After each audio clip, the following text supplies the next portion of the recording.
Só antes de entrar na parte técnica que eu preciso enfrentar, eu queria só dar um dado paralelo, tá? Esse é o único dado que não está na denúncia.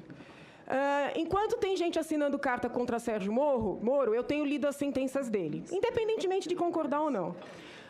Numa das últimas sentenças condenatórias que ele prolatou, presidente da Odebrecht, também não quero entrar no mérito se a sentença está correta ou não, mas está lá, no item 167 da sentença, que as contas bancárias das quais partiram as propinas pagas no âmbito do Petrolão estão em Angola. Percebem? O nosso dinheiro foi sob sigilo para Angola. As empresas representadas pelo ex-presidente, indissociável da atual presidente, foram prestar serviços em Angola. O marqueteiro de ambos, que está preso, foi prestar serviço em Angola. E o dinheiro que veio para as propinas, esse dinheiro veio em grande parte de contas que estão em Angola. Isso só fecha o primeiro pilar da minha denúncia. Se Vossas Excelências não quiserem levar isso em consideração, Vossas Excelências são soberanos, o Senado é soberano, não levem em consideração. Mas eu preciso que o povo saiba que isso está na denúncia, porque eu estou passando por mentirosa.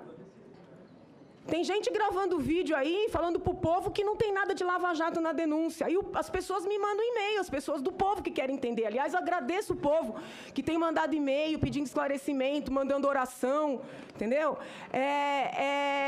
As pessoas querem entender. Aí eles me mandam os vídeos e falam, a senhora está mentindo?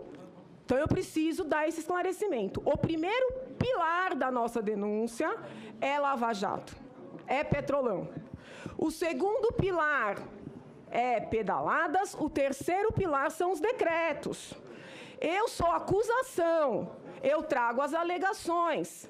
A defesa traz as suas alegações.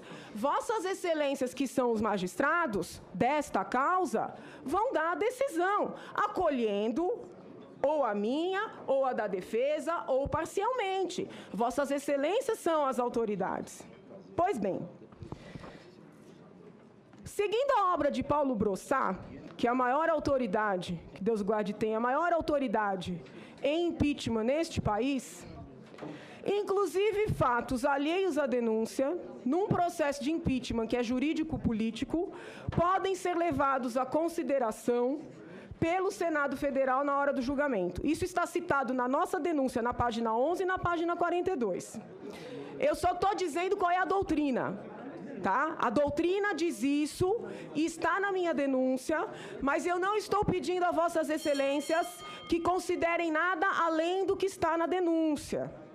Nada além do que está na denúncia, muito embora Paulo Brossat me daria respaldo para tanto. Eu quero ler com os senhores um pedacinho da Constituição Federal. Artigo 86 da Constituição Federal. Diz assim... por favor, isso é muito importante. Admitida a acusação contra o presidente da República por 2/3 da Câmara dos Deputados, será ele submetido a julgamento perante o Supremo Tribunal Federal nas infrações comuns, penais comuns, ou perante o Senado Federal nos crimes de responsabilidade. Parágrafo 1º. O presidente ficará suspenso de suas funções... 1. Nas infrações penais comuns, se recebida a denúncia ou queixa-crime pelo Supremo Tribunal Federal. 2. Nos crimes de responsabilidade, após a instauração do processo pelo Senado Federal. Por que essa leitura é importante? Essa leitura é importante por causa da ADPF número 378, apresentada no Supremo Tribunal Federal no final do ano passado, pelo PCdoB, que até onde eu sei é um partido que está contra o impeachment. O PCdoB foi ao Supremo Tribunal Federal alegar que a Lei 1079/50 não teria sido totalmente recepcionada pela Constituição Federal. Se Vossas Excelências recordarem, muitas pessoas fizeram uso da palavra. Uma das pessoas que fez uso da palavra lá foi o então advogado-geral da União, que também defendia a presidente Dilma, o doutor Adams, né? Esqueci agora o nome inteiro dele. Luiz Inácio Adams. O que disse doutor Luiz Inácio Adams naquele momento? Eu lembro bem, porque eu assisti inteirinho e tomei nota. Ele disse assim, que pela Constituição Federal, não era mais a Câmara dos Deputados que iniciava o processo e afastava a presidente da República. Que pela Constituição Federal, este papel era do Senado Federal, ou seja, Vossas Excelências. Esse resgate da história recente, ele é importante, porque nós temos que entender as competências aqui, né? Até aquele julgamento do Supremo Tribunal Federal, até aquele julgamento, qual era o entendimento predominante a esse respeito? O entendimento era que a Câmara recebia a denúncia, afastava a presidente e Vossas Excelências julgavam. Esse era o entendimento predominante. No entanto, como naquele momento o PCdoB acreditava que a Câmara estava a favor do impeachment, porém o Senado não, foram levar essa DPF ao Supremo. Isso é importante de ser resgatado. Também questionaram a eleição da comissão na Câmara, disseram que não tinha que ser eleição, porque entendiam que aquela comissão era pró-impeachment. Veio o Supremo Tribunal Federal e deu um julgamento, né, extremamente benéfico à presidente Dilma Rousseff, porque cancelou a primeira comissão, que era tida como pró-impeachment, determinou que o voto fosse aberto, determinou que os líderes indicassem os nomes, e assim foi feito. E ainda assim passou pela Câmara. Mas, no que diz respeito ao nosso ponto aqui, é importante isso ser resgatado, Excelências. Que disse o Supremo Tribunal Federal, vários ministros, disse assim, que quando na Constituição está escrito, nos crimes de responsabilidade, após a instauração do processo pelo Senado Federal, eles disseram com todas as letras que na Câmara era uma espécie de inquérito policial e que aqui era processo. Aqui, Vossas Excelências iniciam o processo recebendo a denúncia. Aqui, Vossas Excelências julgam. Por que isso é importante? Porque isso significa que Vossas Excelências têm total liberdade para se debruçarem sobre as 65 páginas da denúncia que foi apresentada pelos 3 denunciantes e subscrita pelos movimentos Vem Pra Rua, MBL e nas ruas com todos os movimentos contra a corrupção. Então, Excelências, o que eu estou dizendo para Vossas Excelências é que tenham a paz de espírito, a consciência tranquila, que Vossas Excelências têm soberania total, até para rejeitar, né? Mas para se debruçarem sobre a denúncia inteira. Se nós estabelecermos, eu peço perdão pela voz, se nós estabelecermos um paralelo, só um minuto.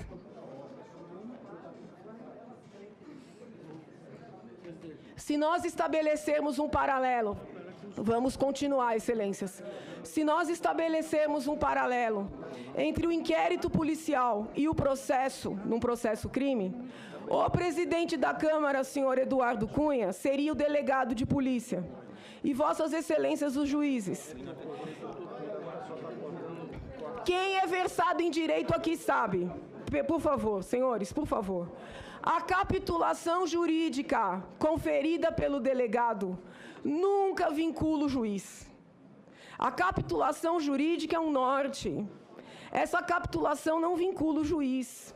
Então, ainda que o senhor Eduardo Cunha tivesse escrito qualquer outra coisa, Vossas Excelências teriam o poder e o dever de se debruçarem sobre a denúncia na íntegra. Vou além. Muito embora o presidente da Câmara tenha feito lá suas considerações, no final, na parte dispositiva, ele escreveu: recebo a denúncia. Qualquer iniciante em direito sabe que o que transita em julgado é o dispositivo. Então, eu nem preciso entrar nisso, porque os ministros do Supremo disseram N vezes, eu tenho anotado cada fala de um deles. Eles disseram assim: não é crível que o Senado esteja submetido ao entendimento da Câmara.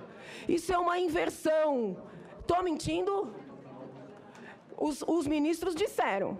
Não é crível. Agora, parece engraçado.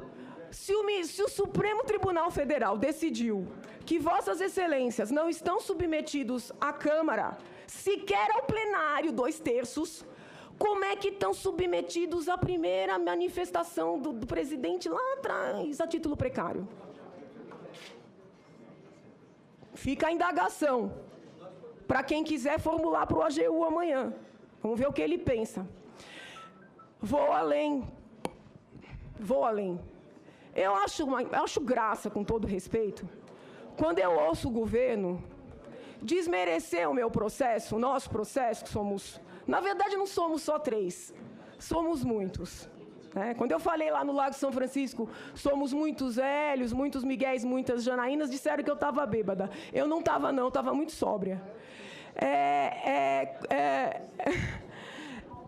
Eu acho graça que a oposição fica falando que o nosso processo é golpe, nossa denúncia ainda não é processo, é golpe, porque foi recepcionada por Eduardo Cunha, que eu disse que me deu um chá de cadeira lascado. Os senhores dizem que é golpe porque ele recepcionou. Agora estão se apegando em unhas e dentes à primeira manifestação do homem. Então eu pergunto ao governo, afinal, o homem tem ou não tem legitimidade? Porque se ele não podia receber, e por isso é golpe, a manifestação dele primeira, Vossas Excelências se apegam com unhas e dentes, dizendo que limita Vossas Excelências? Então, eu quero dizer a Vossas Excelências e ao povo brasileiro que com fundamento,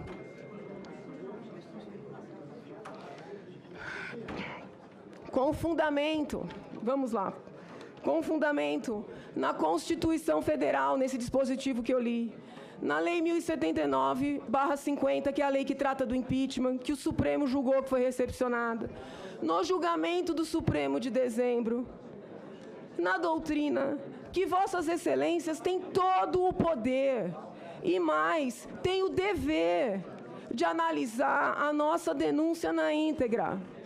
E a nossa denúncia está estabelecida em 3 fundamentos. Por isso é que lá na Câmara eu falei na imagem do tripé, né? É Petrolão, Lava Jato, o fato de pessoas muito próximas à presidente Dilma estarem ou terem sido presas, o fato da presidente não ter afastado essas pessoas, o fato da presidente ter mandado dinheiro para os países em que as construtoras representadas por Luiz Inácio construíram as obras, e esse dinheiro ter voltado. Isso é o primeiro pilar. Se Vossas Excelências não quiserem considerar, isso sozinho ensejaria o afastamento da presidente.